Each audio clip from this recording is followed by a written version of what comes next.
மதுரை மல்லி மாதிரி மதுரை மட்டன் சுக்கா எப்படி செய்கிறதுன்னு பார்க்கலாம் வாங்க. 2 காஞ்ச மிளகா, கொஞ்சமாக மல்லி, சீரகம், மிளகு எடுத்து வச்சுக்கோங்க. மேலே கடாயை வச்சு கீழே தீ வச்சு விட்ருங்க. அப்புறம் இப்போ நம்ம எடுத்து வச்சுருக்கிற எல்லாத்தையுமே கொஞ்சம் பொன்னிறமாக வர்ற வரைக்கும் வறுத்து எடுத்து தனியாக ஒரு பிளேட்டில் எடுத்து வச்சுக்கோங்க. அப்படியே குக்கரில் 3 டேபிள் ஸ்பூன் ஆயில் விட்டு கழுவி வச்ச மட்டன் உள்ளே போட்டுருங்க. கொஞ்சமாக மஞ்சள், கொஞ்சமாக உப்பு ஆட் பண்ணி அப்படி ஒரு பரட்டு இப்படி ஒரு பரட்டு அப்படியே 3 விசில் அடிக்கிற வரைக்கும் சட்டார் பட்டார்னு விடுங்க. அப்புறம் வறுத்து வச்சுருந்ததெல்லாம் மிக்சியில் போட்டு அரைச்சி எடுத்துக்கோங்க. அப்புறம் ஒரு கடாயில் ஆயில் விட்டு கொஞ்சமாக சீரகம், அப்புறம் நறுக்கின வெங்காயத்தை போட்டு வதக்குன்னு வதக்கிக்கோங்க. அப்படியே கொஞ்சமாக கருவேப்பிலை, இஞ்சி பூண்டு விழுது போட்டு பரட்டுன்னு பரட்டிடுங்க. கொஞ்சமாக மிளகாத்தூள் ஆட் பண்ணிக்கலாம்.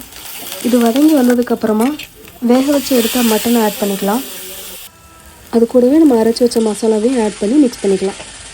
அப்படியே மூடி கொஞ்சம் நேரம் கழித்து ஓப்பன் பண்ணி பார்த்தீங்கன்னா மதுரை மட்டன் சுக்கா ரெடி. கொத்தமல்லியை போட்டு அப்படியே சர்வ் பண்ணி மட்டன் கூட நல்லி கிள்ளி எல்லாத்தையும் வச்சு சாப்பிட்ருங்க.